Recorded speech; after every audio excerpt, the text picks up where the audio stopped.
If the United States wants to remain a global hub of innovation, then we need to understand the role of immigrants. Here's our Vault Museum. This is where we keep all of Levi Strauss and Company's treasures that go back to the 1800s. Meet Tracy Panic. I'm the historian at Levi Strauss & Company and director of our archives. Well, we're going to have to open it up and then do it again. Tracy is standing in front of a blue fireproof safe. She's one of only 2 people who know the combination. Okay, you must avert your gaze.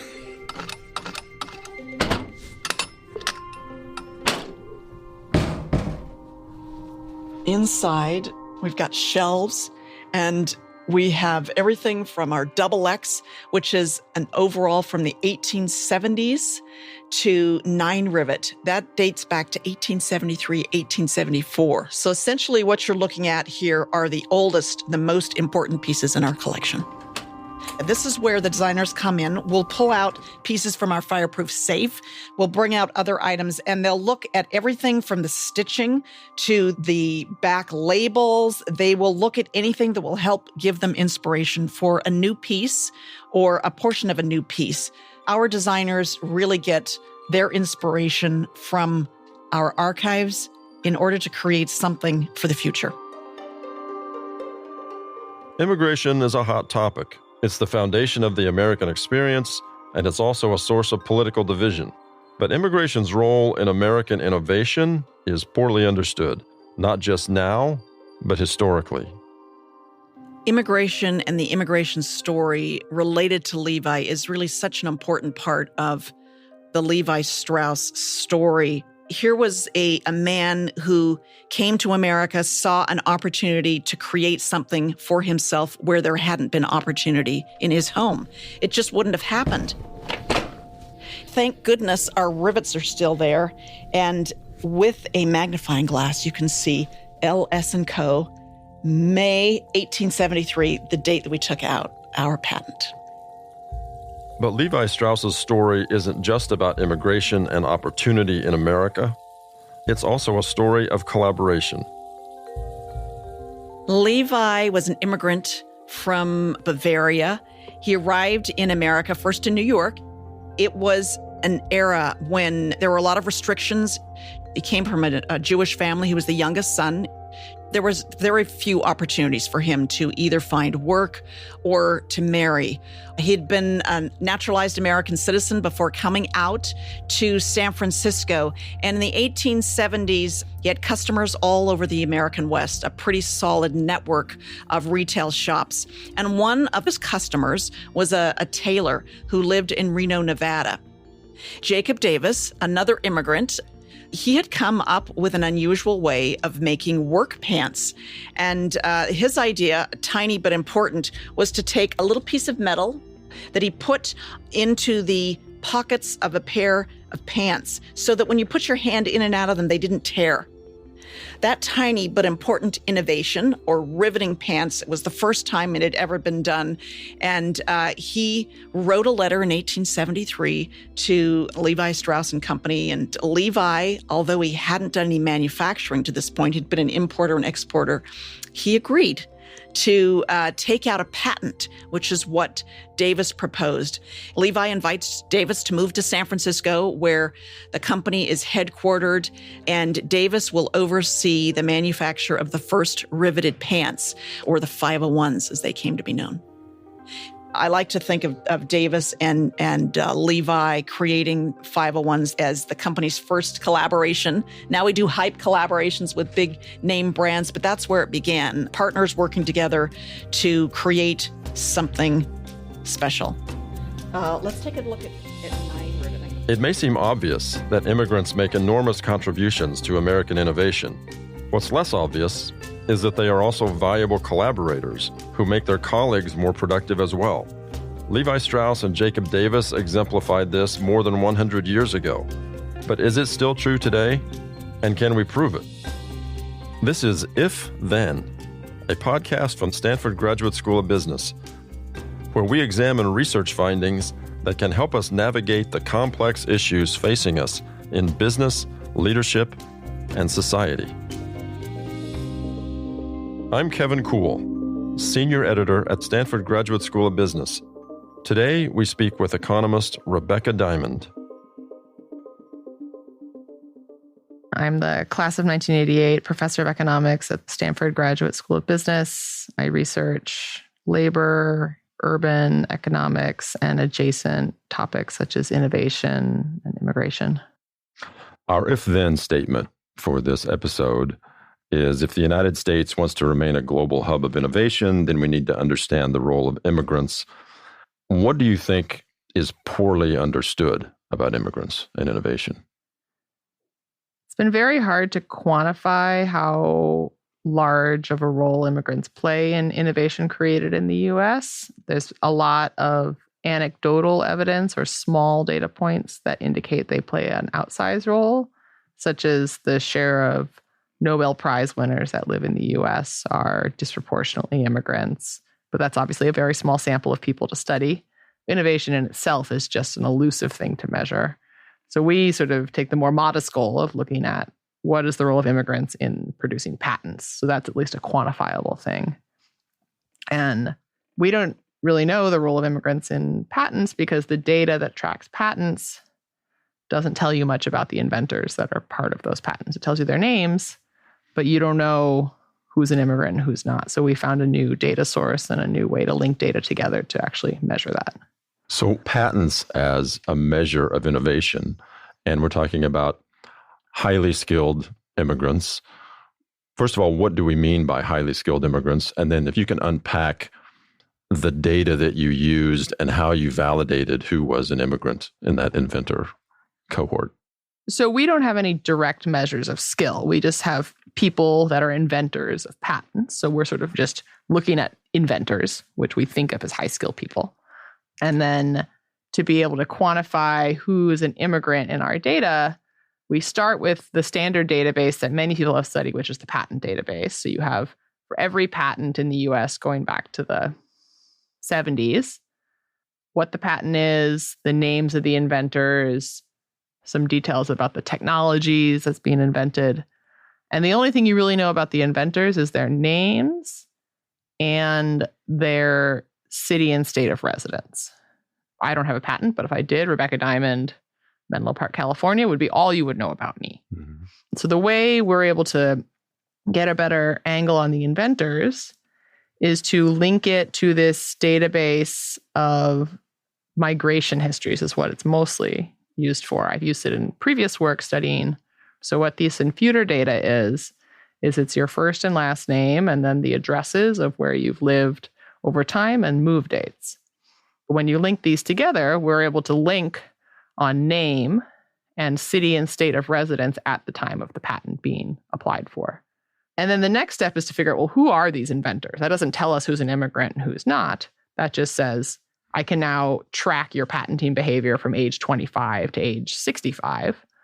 And there is this additional piece of information that's also in this data. So the data also contains the infuter data, the first 5 digits of one's social security number. We have it for about 80% of the population.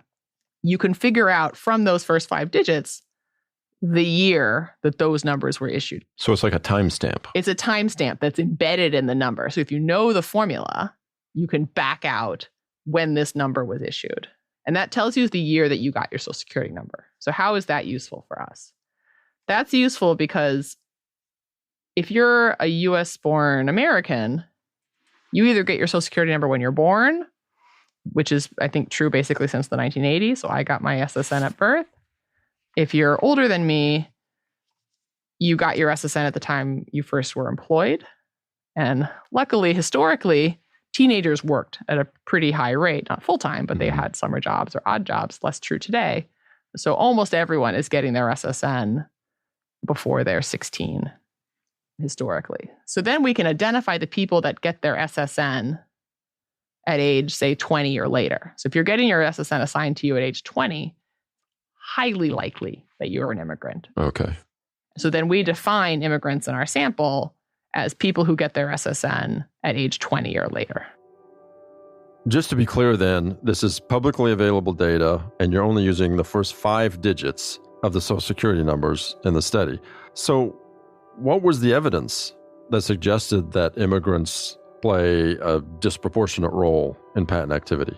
Once we've built this database, we've built it for the whole infuter sample, not just for the inventors. So we can do this for anyone in that data.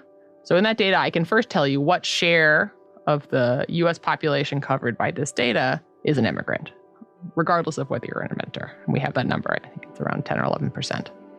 And then we can look at conditional on issuing at least one patent. What share of those people are immigrants? And that number is higher. I think it's like 15%. 16%, I think. 16%. So that's already telling you that if it was just the same as the typical US population, then the share of inventors that are immigrants should be the same share as Americans that are immigrants. But you see that the share goes up when you condition on being an inventor. And then we can also look at how many patents you get. And we can find that even conditional on being an inventor, immigrant inventors have more patents over their life cycle than Americans. So each margin where you kind of raise the bar, you find a disproportionate, increasingly disproportionate role of immigrants. And the figure in your study was 36% of the innovative output based on patents between the years that you were studying, which is 1990 and 2016, were ascribed to immigrants. If you just look at what share of patents are done by immigrants, I think it's about 24%. The 36% comes from when you account for those indirect effects of immigrants as well. You're listening to If Then, a podcast from Stanford Graduate School of Business. We'll continue our conversation after the break.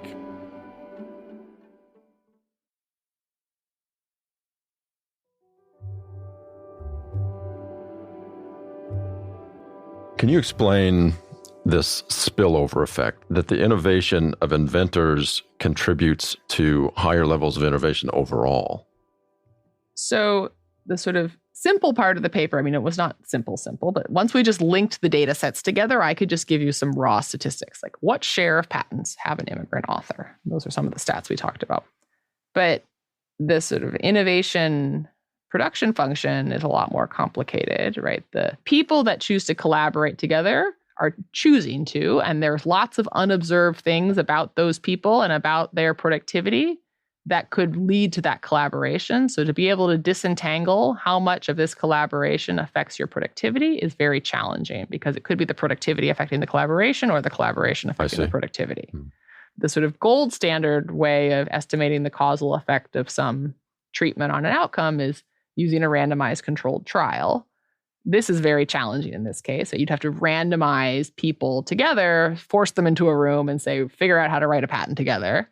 And then once they do, say, all right, now you're free to go live about your life, and see how their future productivity and innovation is changed from that forced collaboration. So it's hard to think that you could ever, get ethical approval to run that collaboration, actually implement it or have the funds to do something at scale, and it would take a long time. So instead, what we use is what you might call a natural experiment, something that's naturally occurring in the world that creates something like a randomized experiment for us. So instead of forcing people into collaborations and looking at how that affects their productivity, we look at a setting where people are basically forced to no longer collaborate despite having collaborated in the past, and see how that affects their productivity.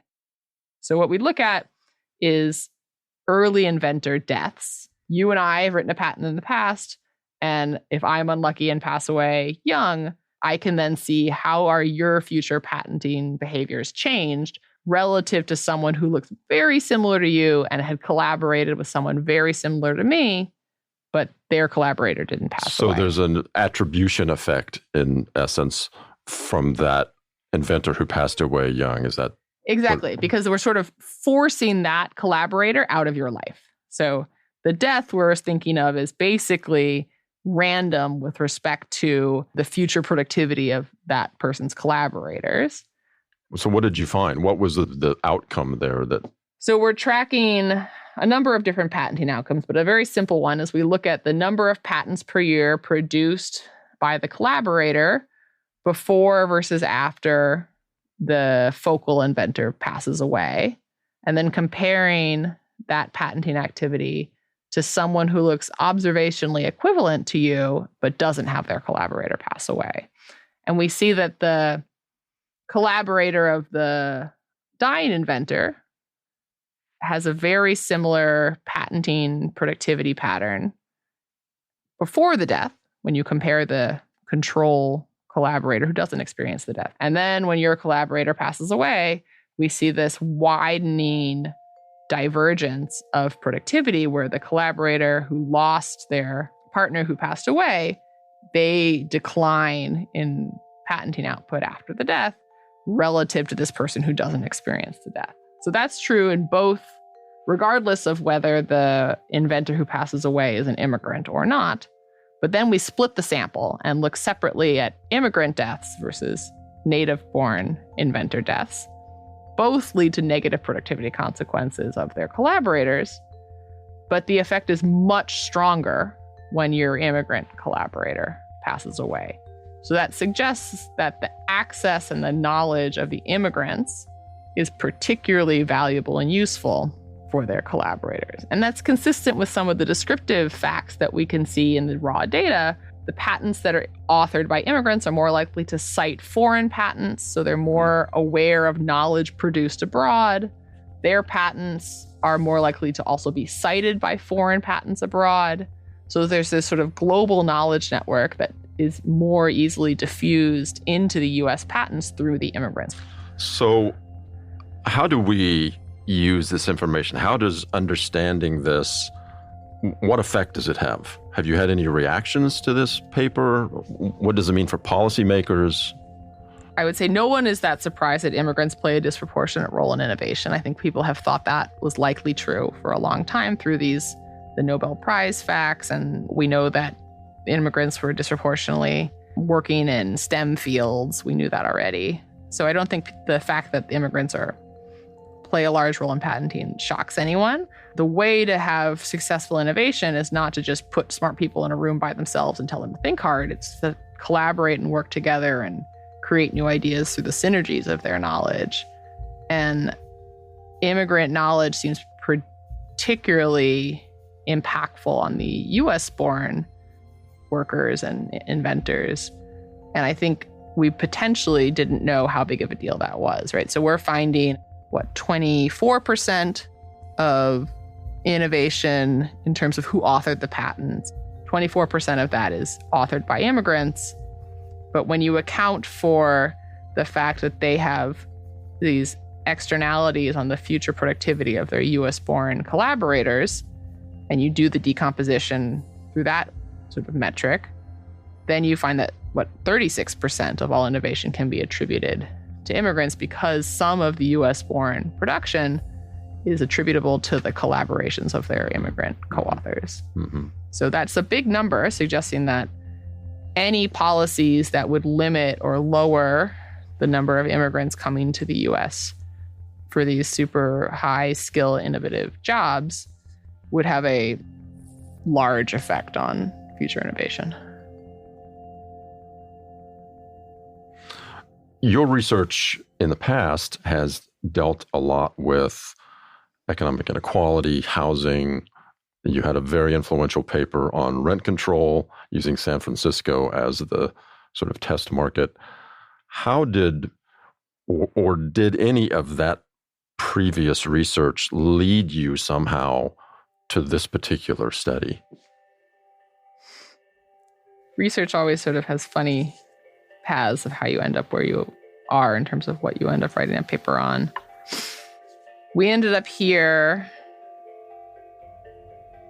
initially thinking we were going to write a paper on the migration location decisions of inventors and potentially the role of where you live within the US impacts your innovation. That was sort of our initial idea. And the data, the Infutor data, tracks migration well. And we realized that we could use this clever trick with Social Security numbers to identify immigrants while we started to do that. And then that just led to, if we can figure out who the immigrants are in the patent database, we should write that paper first, because that's sort of even more first order. I came into this from a migration point of view. And then my immigrant co-author, Shai Bernstein, who's worked on innovation much more than I have, that before we get into migration, let's actually just write a paper on immigrants. So that's how we wrote this paper. Rebecca, did you always want to be an economist? I went to college planning to do physics, and I have a physics undergraduate degree. I always enjoyed quantitative methods that could say something about how the world worked. So as a high school student, physics seemed the most compelling to me. My high school didn't have an economics class, but I took some econ in college, partially because you were required to take some social studies, and that looked like the most quantitative social studies, and I'm afraid when you have to read a lot of books, it's not my skill set, so I'd rather take something with math than not with math. And the more econ I took, the more connected to the questions I felt that we were using math to answer, and the more physics I took, while I think physics is super interesting and important, I felt just sort of less connection with my quantum mechanics class and my statistical mechanics class, and that led me to want to pursue economics. What do you find satisfying about applying your research inclination and your skills to solving the problems that you're addressing here? I really enjoy working with new data because you don't know what it's going to tell you or it's going to lead you. So finding new data sets or linking data sets together that haven't been done in the past has been one of the ways I've made progress. And I find that very fun and exciting. I also tend to want to have some sense of a theoretical framework to interpret the data through. So I would say I am by no means a theorist. I'm not an economic theorist. I'm an empirical researcher. But I tend to use a theory lens to interpret the data. And I find that combination leads to analysis and outcomes that I find the most compelling because you have a better sense about what the data are telling you. Is that unexpected aspect of it what excites you about it? What's the thing that makes you most excited about this research? I mean, doing research, 90% of your days feel like failure. And if you can get 10% where you are excited and you actually learn something, you have to live for those 10%. Even like those few days, we're like, oh, maybe we could actually figure out who's an immigrant in this data set and have it make some sense. The first day we actually got those results in, it was like, wow, that's amazing that this actually works. And no one's done this before.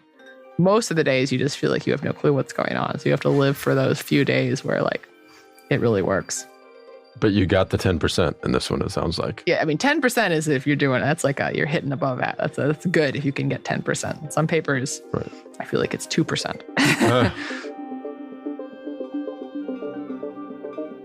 If Then is produced by Jesse Baker and Eric Newsom of Magnificent Noise for Stanford Graduate School of Business. Our show is produced by Jim Colgan and Julian Natt. Mixing and sound design by Kristen Muller. From Stanford GSB, Jenny Luna, Sorrel Husbands-Denholtz, and Elizabeth Wylezik-Stern. If you enjoyed this conversation, we'd appreciate you sharing this with others who might be interested and hope you'll try some of the other episodes in this series. For more on our professors and their research, or to discover more podcasts coming out of Stanford GSB, visit our website at gsb.stanford.edu. Find more on our YouTube channel. You can follow us on social media at Stanford GSB. I'm Kevin Kuhl.